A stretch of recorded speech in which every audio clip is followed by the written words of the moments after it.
Topic शुरू करने से पहले मैं बता दूं, इस चैप्टर में कुल मिला के 9 पॉइंट्स हैं जो हमने पढ़े। धीरे धीरे इन सभी पॉइंट्स की मैं चर्चा करूंगा। 9 पॉइंट्स हैं टोटल। ये मैंने लिस्ट दे दी आपको। ये आपके लिए महत्वपूर्ण कब होगी? जब चैप्टर पूरा हो। जब भी आप चैप्टर रिवाइज करेंगे तो आप देख लेंगे कि ये 9 पॉइंट्स आपको याद हैं कि नहीं। ये 9 पॉइंट्स का चैप्टर बना। अब हम सबसे पहले कॉन्ट्रैक्ट कॉस्टिंग की तो बात कर ही चुके। क्या खास बात बताई मैंने कॉन्ट्रैक्ट कॉस्टिंग की? ये काम कई सालों में कंप्लीट होता है। नंबर ऑफ इयर्स लग जाते हैं काम को कंप्लीट करने। तो समस्या क्या होती है? हर साल कितना कमाया है ये कैसे निकालें? तो इस टॉपिक को शुरू करने से पहले इसमें कुछ इंपॉर्टेंट टर्म्स हैं जो हमने सीखे। एक है वर्क इन प्रोग्रेस। हम हर साल के एंड में ये लगाते हैं पता कि हमारा कितना काम हो चुका है। क्योंकि काम पूरा तो नहीं हुआ है, इसलिए उस चीज को हम क्या बोलते हैं? Work in progress. यानी हर साल के एंड में वर्क कितना प्रोग्रेस कर चुका है, कितना काम हो चुका है। इसको समझने के लिए हमें समझना है इसके 3 कंपोनेंट्स होते हैं, जो मेन 2 कंपोनेंट है। एक वर्क सर्टिफाइड और एक वर्क अनसर्टिफाइड। अब सुनना जरा, इसको एग्जांपल से समझना पड़ेगा। मजा आ रहा है ना आपको? एक एग्जांपल से समझना पड़ेगा। देखो, जैसे मैंने काम शुरू किया मान लो 1/4/2012, मेरा साल खत्म हुआ 31 मार्च 2013। हाँ कि नहीं? अब मैं क्या करूंगा, मालिक जो अपना मॉल बना रहा है उसको फोन करूंगा, भाई साहब आके चेक कर लो ना कितना काम कंप्लीट हो गया। इसको कहूंगा जो मालिक है, जिसका मैं मॉल बना रहा हूँ। मैं तो ठेकेदार हूँ ना, बिल्डर हूँ, कंस्ट्रक्टर हूँ। मैं तो बना रहा हूँ मॉल, 100 करोड़ का मॉल बना के दे रहा हूँ। तो 31 मार्च जब साल खत्म होने वाला होगा तो मैं फोन करके मालिक से कहूंगा, भाई साहब किसी को भेज दीजिए, चेक कर लेगा काम कितना हो गया। तो जो मालिक है उसको हम कॉन्ट्रैक्टी कहते हैं। क्या कहते हैं? कॉन्ट्रैक्टी। ठेकेदार को क्या कहते हैं? कॉन्ट्रैक्टर। टी कॉन्ट्रैक्टर, ठेकेदार, कॉन्ट्रैक्टी, मालिक। तो मालिक अपना बंदा भेजेगा। मालिक भेजेगा एक आर्किटेक्ट। किसको? ये आर्किटेक्ट, इसको भेज देगा, भाई साहब जाओ देखो काम कितना कंप्लीट हुआ। अब आर्किटेक्ट के लिए, आर्किटेक्ट के बहुत सारे क्लाइंट होते हैं, जैसे चार्टर्ड अकाउंटेंट के, डॉक्टर के बहुत सारे क्लाइंट कस्टमर कह रहे होते हैं, ऐसे आर्किटेक्ट के भी होते हैं। तो सभी कस्टमर का काम तो 31 मार्च को जाके नहीं देख पाएगा ना, अलग अलग जगहों पे अलग अलग दिन जाएगा। मान लीजिए इसने इसके साथ दिन तय कर लिया कि मैं आपके यहाँ 15 मार्च को आ जाऊंगा। अब 15 मार्च को आकर ये ठेका कितने करोड़ का है? 100 करोड़ का। हम मॉल कितने का बना के दे रहे? 100 करोड़। 15 मार्च को भाई साहब ये ठेके आर्किटेक्ट पहुंच गया, हाँ जी चेक करा, सर्वे किया, भाई आपका 60% काम कंप्लीट हो चुका है। इस चीज को उसने सर्टिफाई कर दिया। क्या कर दिया? सर्टिफाई। एक सर्टिफिकेट बनाएगा, उसमें लिख के दे दिया, भाई साहब आपका 60% काम कंप्लीट हो गया। तो अब वर्क सर्टिफाइड क्या हो जाएगा? वो हो जाएगा 60% ऑफ 100 करोड़, यानी 60 lakhs। चलो 60 करोड़। तो वर्क सर्टिफाइड कितना हो गया? 60 करोड़।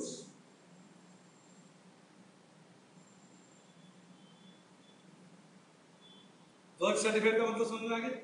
तो work certified is that portion of total contract which has been completed and certified by the architect. Complete तो हो गया बेटे, पर आर्किटेक्ट, जैसे हम सीए जो है, हम अकाउंट्स के मास्टर हैं, ऐसे आर्किटेक्ट क्या होता है? कंस्ट्रक्शन का मास्टर होता है, वही बताइएगा वही कितना % काम कंप्लीट। डॉक्टर किसका होता है? बीमारी का मास्टर होता है। हर फील्ड का अपना मास्टर होता है। तो आर्किटेक्ट जो सर्टिफाई कर जाएगा वो वर्क सर्टिफाइड। अब इस तारीख से लेकर अब लेकिन आप नोट करो वो 15 मार्च को आके सर्टिफाई कर गया, पर हमारा साल कब खत्म हुआ? 31 मार्च को। तो इस दौरान हम कुछ काम तो करेंगे, हाँ कि ना? तो इस दौरान जो हम वर्क करते हैं, किस दौरान? सर्टिफाइड डेट से लेकर ईयर एंड तक। बच्चे रिपीट कर दें, सर्टिफाइड डेट से लेकर ईयर एंड तक जो वर्क करते हैं, जो उसकी कॉस्ट होती है उस काम की, जितना काम हुआ उसकी जो कॉस्ट होती है उसको बोलते हैं वर्क अनसर्टिफाइड। आगे बात सुन। तो वर्क अनसर्टिफाइड इज दैट, फिर से सुनिए, work uncertified is the cost of that work which is done from date of certification till year end. उसकी cost cost cost cost cost cost cost cost याद रखना, ये कॉस्ट पे होता है। किस पे होता है? कॉस्ट। और ये वाला जो सर्टिफाइड होता है ये सेलिंग प्राइस पे, उसने कहा था 60% काम कंप्लीट हुआ है और पूरा ठेका हम कितने में करके दे रहे हैं? 100 करोड़ में। तो हमने 100 करोड़ का 60% लिया था ना, 60 करोड़। तो work certified is valued at selling price and work uncertified is valued at cost. Trading account बनाया कभी आपने? ट्रेडिंग अकाउंट, उसमें दो फिगर्स होती है क्रेडिट साइड, बाय सेल्स और बाय क्लोजिंग स्टॉक। अब बताइए दोनों में क्या फर्क होता है, जरा बताइए, आप बताइए।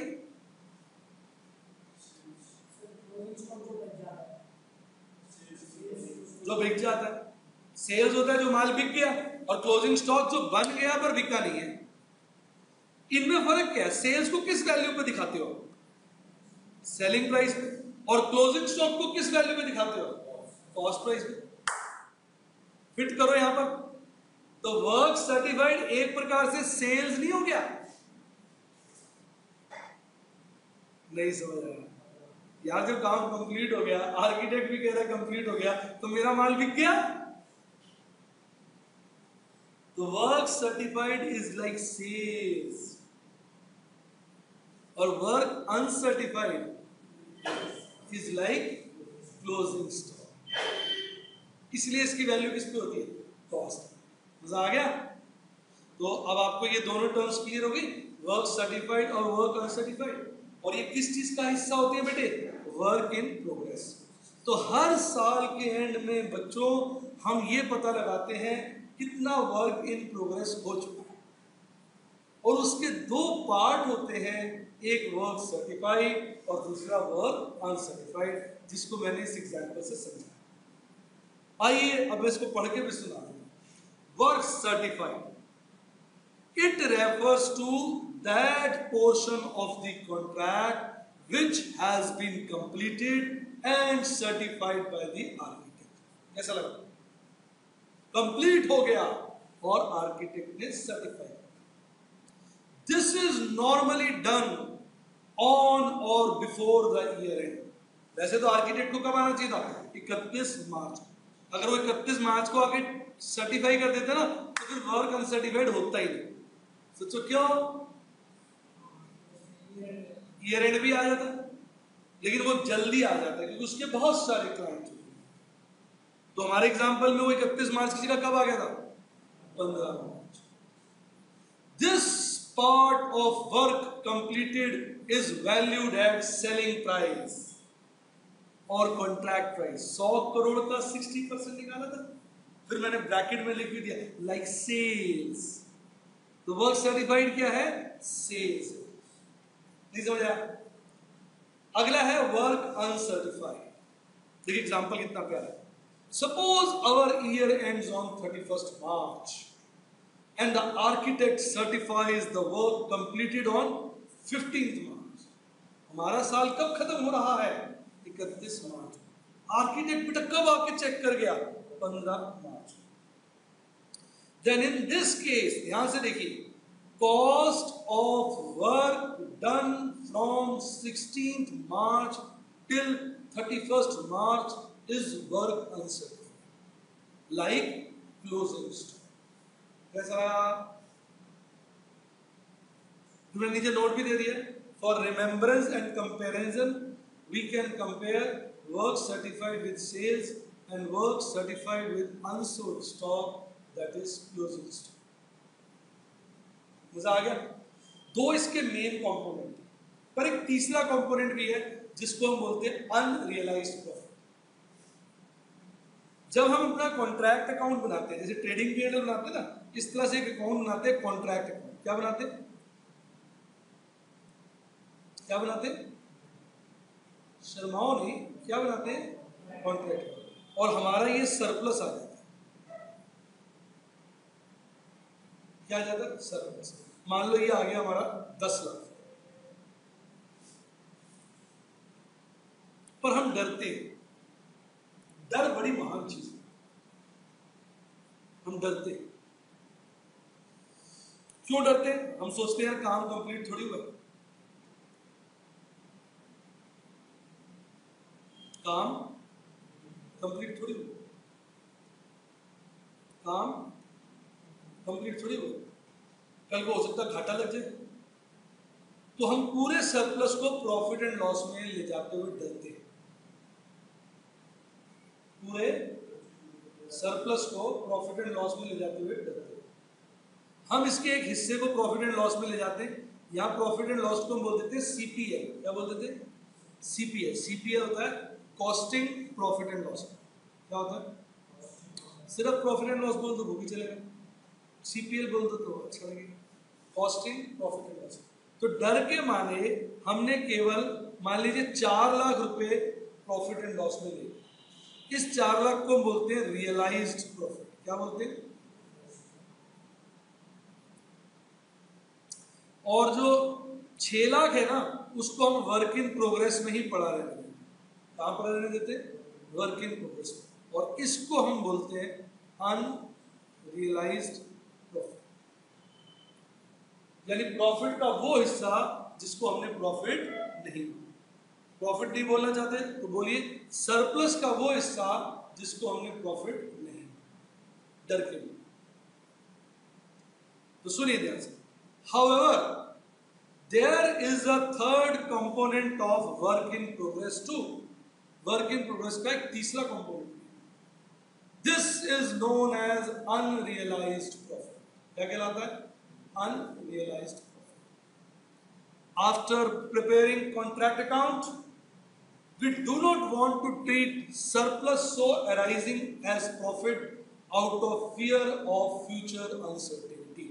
तो जो 10 लाख का हमारा सरप्लस आया है, हम पूरे को प्रॉफिट नहीं मानना चाहते. हम डरते हैं किस चीज से? फ्यूचर अनसर्टेनिटी से. A portion of this profit is treated as, a portion of this is not treated as profit and is known as unrealised profit.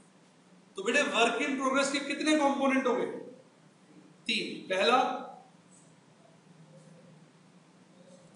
Certified. वो कौन सा होता है? जो कॉन्ट्रैक्टी का आर्किटेक्ट आके सर्टिफाई करे. दूसरा वर्क अनसर्टिफाइड. ये कौन सा होगा? जिस डेट को वो सर्टिफाई कर दिया वहां से लेके साल के एंड तक जो आपने काम किया उसकी कॉस्ट. और तीसरा प्रॉफिट का वो हिस्सा जिसको डर के बारे में प्रॉफिट नहीं. इनके फॉर्मूले हैं. प्रॉफिट कितने हिस्से को मानना है इसका एक फॉर्मूला है. रिपीट, कितने हिस्से को प्रॉफिट मानना है इसका एक फॉर्मूला है. तो धीरे धीरे सिखाऊंगा ना, तो वो सारी बातें इकट्ठी नहीं सिखाई. तो वर्क इन प्रोग्रेस के कितने कंपोनेंट हो गए? 3. पहला वर्क सर्टिफाइड, दूसरा वर्क अनसर्टिफाइड, तीसरा अनरियलाइज्ड.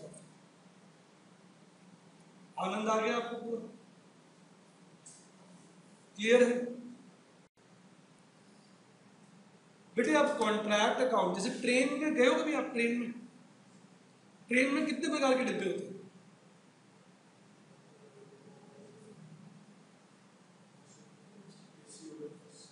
नहीं, एसी फर्स्ट क्लास के पॉइंट ऑफ व्यू से नहीं. वैसे कितने प्रकार के डिब्बे होते हैं? एक बार में क्या होता है कि ट्रेन में ना मीटिंग चल रही होती है. ट्रेन के ऊपर होता क्या था कि ट्रेन के ना आखिरी डब्बे में चोरी हो जाती है, ट्रेन के आखिरी डब्बे में चोरी हो जाती है। तो भाई सब समस्या से लोग बड़े परेशान थे, बड़े जूझ रहे थे कि भाई क्या करें, आखिरी डब्बे में चोरी हो गई।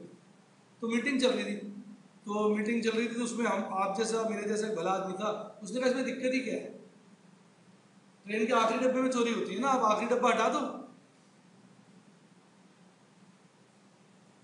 समस्या का समाधान हो गया कि नहीं हो गया? कैसे हो गया? तो फिर उससे पहले वाला आखिरी हो जाएगा। समस्या का समाधान थोड़ी हुआ, ट्रेन का आखिरी डब्बा थोड़ी हट सकता, आखिरी हटाओगे तो उससे पहले वाला आखिरी हो जाएगा, छोड़ दिया तो आखिरी डब्बे में कर दिए चोरी।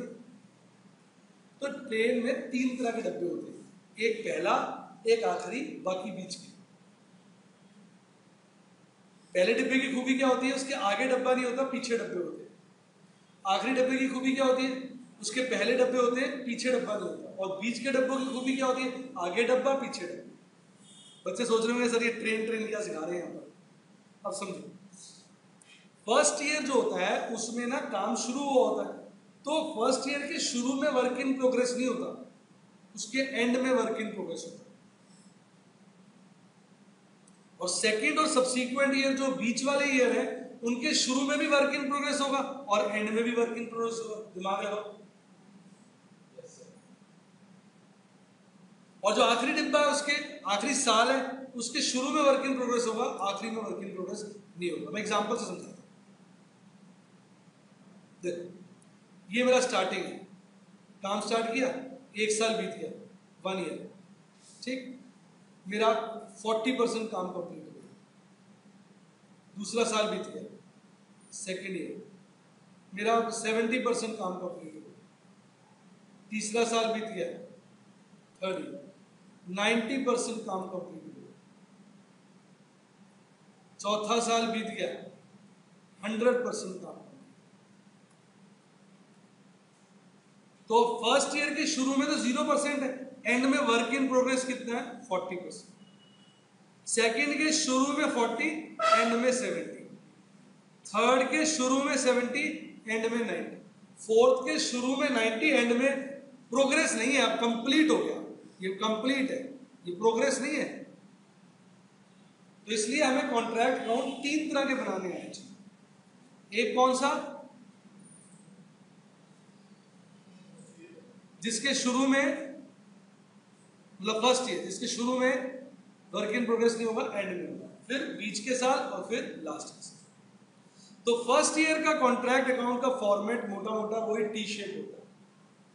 अब जैसे मैं एग्जांपल बोलता जाऊंगा, आपको समझ में आता जाएगा, आपको सर मजा आता है। भाई साहब, मैंने काम शुरू किया और पहले साल मेरा मटेरियल का खर्चा हुआ 10 लाख। भाई साहब, लेबर पे खर्च हुआ 6 लाख। भाई साहब, मैंने मशीन खरीदी कॉन्ट्रैक्ट काम करने के लिए, वो मेरे को पड़ी 15 लाख। बेटे, मेरे ऊपर से और खर्चे हो गए, ओवरहेड्स 7 लाख। कैसा लगा? बस डेबिट साइड पे क्या लिखते जाओ, खर्चे। कैसा लगा? और यहां लिखोगे बाय बैलेंस, लास्ट में क्या क्या बच गया, वो बन जाएगा by balance carried forward. Clear? Material तो आपने 10 लाख का खरीदा, सारा यूज नहीं हुआ, लास्ट में जो मटेरियल बच गया वो बच गया 1 लाख। जो आपने 6 लाख लेबर दी है, इसमें प्रीपेड लेबर है। क्या है? Prepaid labour. प्रीपेड किस साइड आएगी? Credit side, 25,000। दिमाग लगाओ ना, 6 लाख मैंने लेबर पे की है, 25,000 तो अगले साल की दी है, तो इस साल की लेबर कितनी हुई? 575। तो या तो 6 लाख में से 25,000 घटा दो, या अपोजिट साइड लिख दो, बात एक ही होगी। क्लियर? अच्छा, इसी तरह मान लो प्रीपेड जैसे लेबर है, इसी तरह मान लो आउटस्टैंडिंग ओवरहेड्स है। क्या? ओवरहेड को OH भी लिखते हैं, 10,000। वो किस साइड आ जाएंगे? डेबिट साइड, क्योंकि एक्चुअल ओवरहेड तो इस हजार के, जो इस साल के जो है वो 7,10,000 हो गए ना। कैसे? 7 लाख तो हम पे कर चुके हैं, और 10,000 आउटस्टैंडिंग, ये पेड वाली फिगर्स है दोनों।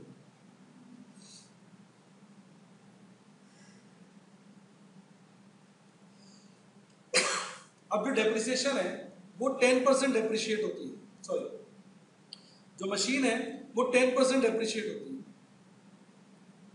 तो मशीन की लास्ट की वैल्यू क्या हो जाएगी?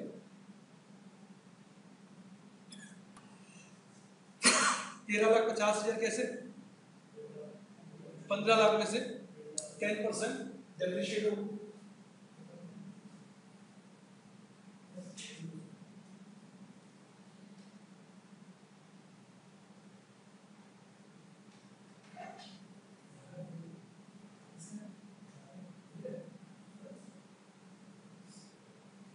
चलिए, तो 15 लाख की मशीन थी, 10% डेप्रिशिएट हो गया, कितने की रहेगी? 13.5। कैसा लगा?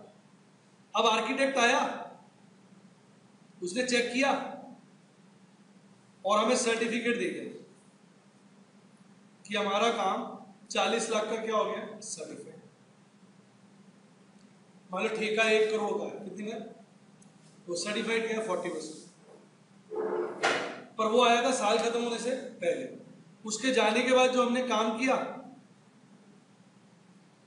उसकी जो कॉस्ट है मान लो वो है 50। बन गया कि नहीं बन गया पूरा कॉन्ट्रैक्ट अकाउंट? डेबिट साइड पे सारे खर्चे, क्रेडिट साइड पे जो खर्चे बच गए, क्लोजिंग स्टॉक क्या है? अनसर्टिफाइड। सेल्स क्या है? सर्टिफाइड। और डेबिट साइड पे आपका सरप्लस आ जाएगा, यानी जो आपकी टोटल कमाई है। देखना कितना आ रहा है।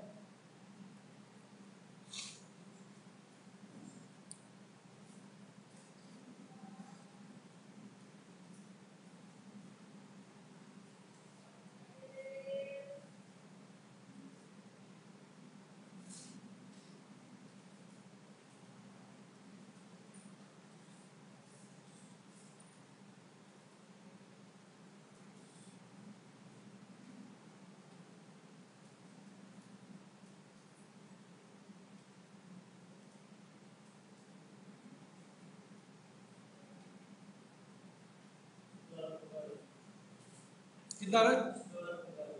17,15,000। देखना यही आ रहा जी। अब ये सरप्लस आ गया, कितना आ गया? 17,15,000।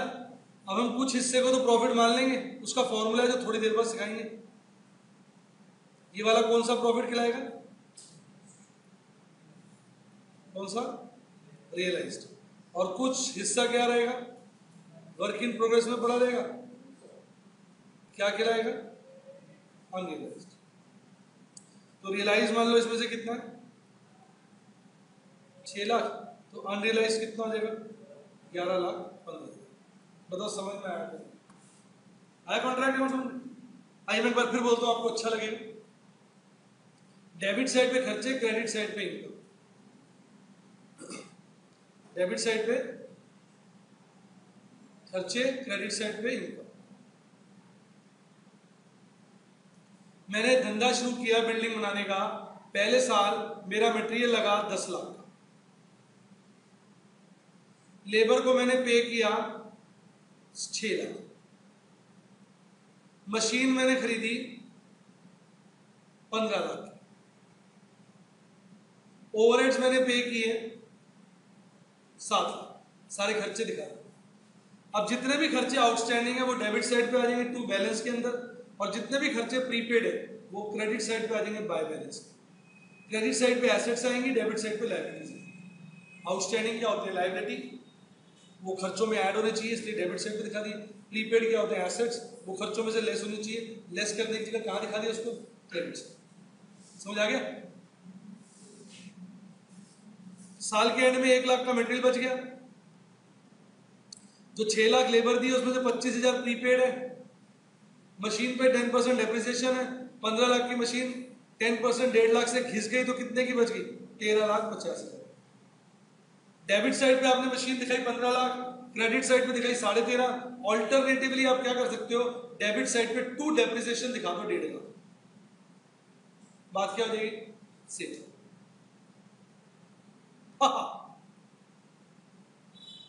कैसा लगा? अब आउटस्टैंडिंग ओवरहेड्स में वो 10,000 है, ओवरहेड्स में ऐड होंगे इसलिए डेबिट साइड पे दिखा रहा है। अब जो कॉन्ट्रैक्टर आया वो काम को सर्टिफाई कर गया, बोला 40% काम कंप्लीट हो गया है। कौन आया? आर्किटेक्ट। आर्किटेक्ट आया, बोला 40% काम कंप्लीट हो गया। ठेका कितने का? 100 लाख का, 1 करोड़ का। 1 करोड़ का 40% 40 लाख। सर्टिफाइड क्या हो गया? 40 लाख। जिस डेट को उसने सर्टिफाई किया वहां से लेके ईयर एंड तक जो हमने खर्चे किए और उनकी वैल्यू क्या है? 50 लाख। ये क्या हो गया? Work uncertified. इससे मेरा सरप्लस कितना निकला है? 7,15,000। इस 7,15 में से मैंने 6 लाख को क्या मान लिया? प्रॉफिट। उसका फॉर्मूला है, बाद में समझ। और बाकी क्या रहा? Unrealised profit. तो वर्क इन प्रोग्रेस के कितने पार्ट हैं? 3। ऊपर देखिए क्रेडिट साइड पे 2 है, सर्टिफाइड अनसर्टिफाइड। नीचे देखिए डेबिट साइड पर 1 है, अनरियलाइज्ड प्रॉफिट। डेबिट पे सारे खर्चे, क्रेडिट पे सारी इनकम। डेबिट पे आया सरप्लस, सरप्लस के कर दिए 2 टुकड़े, 1 रियलाइज्ड प्रॉफिट कॉस्टिंग पीरियड में चला जाएगा, 2 unrealised profit work in progress में पड़ा रहेगा। कैसा लगा आपको? साफ सुथरा प्रिंटेड फॉर्मेट देखना था, गिरा वही फॉर्मेट साफ सुथरा यहां लिख दिया गया। चेक कर लीजिए, सेम।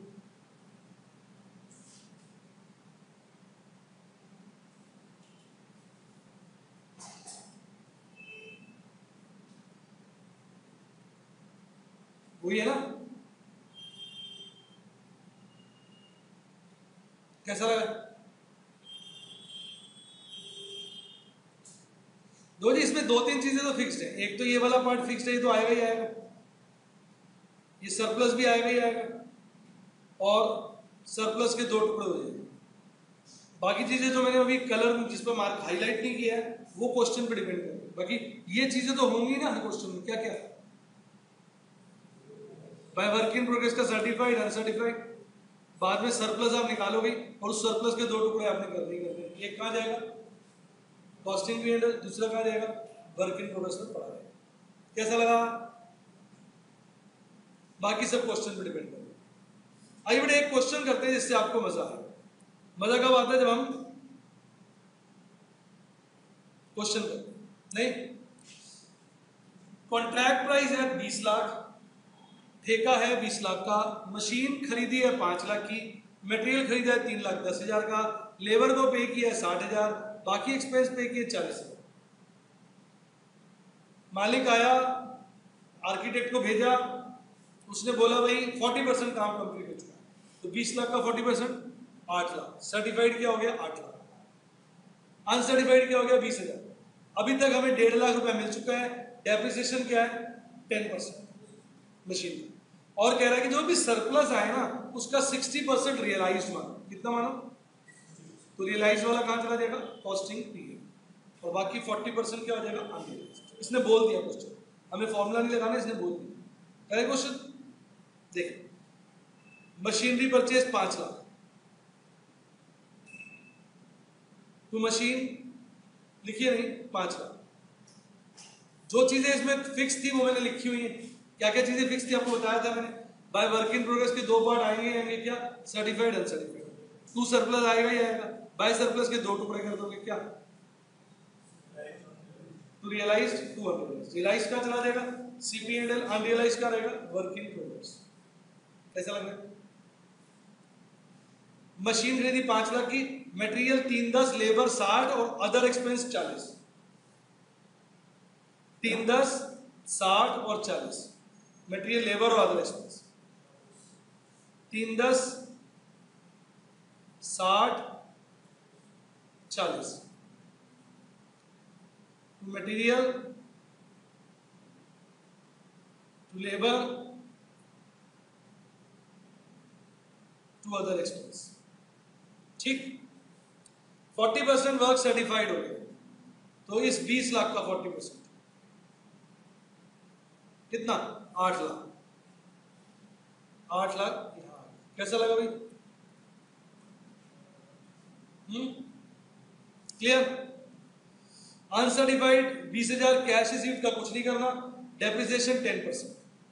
अनसर्टिफाइड 20,000, डेप्रिसिएशन 10% है, तो मशीन कितने की रह जाएगी? 5 लाख में से 10% चला गया 50,000, 4,50,000। अब आपका सरप्लस आ जाएगा, देखने क्या आ रहा है।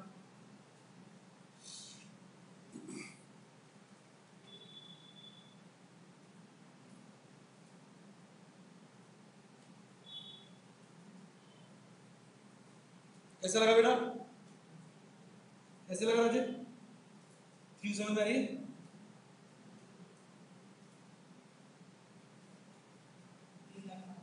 कितना? 3,60,000। अब ये सरप्लस 3,60,000 आपने यहां दिखाया। उसने बोला था 60% जो है रियलाइज मानो, तो 60% ऑफ 3,60,000 देखो क्या होगा? 2,16,000। ये कॉस्टिंग पीरियड में चला जाएगा। बाकी 1,44,000 आपका बच जाएगा। कैसा लगा? आनंद आया? आनंद से विभोर हुए? एक क्वेश्चन और करते हैं, फिर आराम से लिखिएगा, आपका और पक्का हो जाएगा। ये मैंने बना दिया आपके लिए कोई चीज प्रिंटेड, क्लियर? ये मैंने लिख दिया आपके लिए, करके दिखा दिया प्रिंटेड भी। ठीक, एक और करते हैं, दर्शाएगा। ठेका कितने का है? 50 लाख। मशीन कितने की थी? 6 लाख। मटेरियल 5, 10, 6, 5, 10, 1, 60, 1, 40, 4 खर्चे हैं। 6,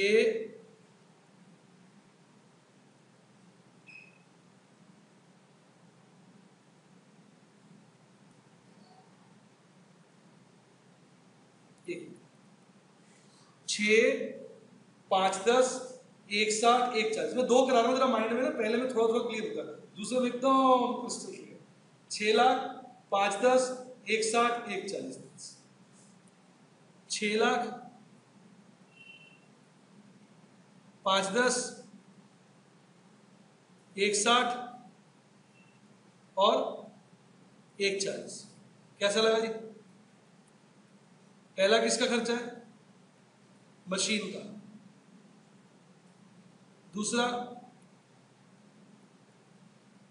मटेरियल का। तीसरा लेबर का। चौथा ओवरहेड्स का। क्लियर? अब वर्क सर्टिफाइड कर रहा है 60% है, 50 लाख का 60%, 30 लाख। तो वर्क सर्टिफाइड 30 लाख। आ रहा है? मजा आ रहा है? फिर कहता है कैश रिसीव 25 लाख जिसका कुछ नहीं करना, डेप्रिसिएशन 10%, रियलाइज प्रॉफिट 70%। तो डेप्रिसिएशन 10% लगाओगे तो मशीन कितने की रह जाएगी? 5,40,000। अनसर्टिफाइड बोला कुछ? 30,000 अनसर्टिफाइड, 30,000। अब आपका सरप्लस आ जाएगा 21 लाख। और बच्चे भी चेक कर लें, 21,60,000 का सरप्लस आ गया। तो रट गया होगा, घूम में मिल गया होगा। और कितना प्रॉफिट का है रियलाइज मानो? 70%। तो कॉस्टिंग पीरियड में क्या जाएगा? 70% ऑफ 21,60,000 कितना आता है? 15,12,000। बाकी बच कितना गया?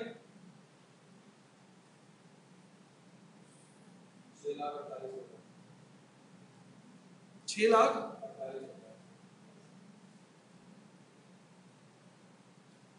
48। कैसा लगा जी? कुछ याद हुआ? समझ में आया? तो डेबिट साइड पे सारे खर्चे, क्रेडिट साइड पे वर्क इन प्रोग्रेस के 2 पार्ट, सर्टिफाइड, अनसर्टिफाइड। बाकी जितने एसेट बच जाएंगे, एसेट मतलब मटेरियल बच गया, मशीन बच गई, प्रीपेड एक्सपेंसेस हो गए, सब बाय बैलेंस हो जाएगा। और जो आउटस्टैंडिंग होंगे एक्सपेंसेस वो टू बैलेंस का। सरप्लस आ जाएगा, सरप्लस के 2 टुकड़े हो जाएंगे। एक कहां चला जाएगा? रियलाइज प्रॉफिट कॉस्टिंग पीरियड में, unrealise work in progress. Work in progress के कितने पार्ट? 3। एक सर्टिफाइड एक अनसर्टिफाइड और नीचे अनरियलाइज, ऊपर 2 नीचे, मेन 2 ही, मेन 2 है, तीसरा भी है। कैसा लगा? आया कुछ थीम क्लियर हुई? 2 क्वेश्चन करा दिए, बात करो, बेस बढ़िया करा दिया। ये तो हो गया आपका जो अभी कराया, ठीक है। अब इसमें कोई दिक्कत नहीं है आपको? क्वेश्चन और ये इसका क्लियर? कोई डाउट?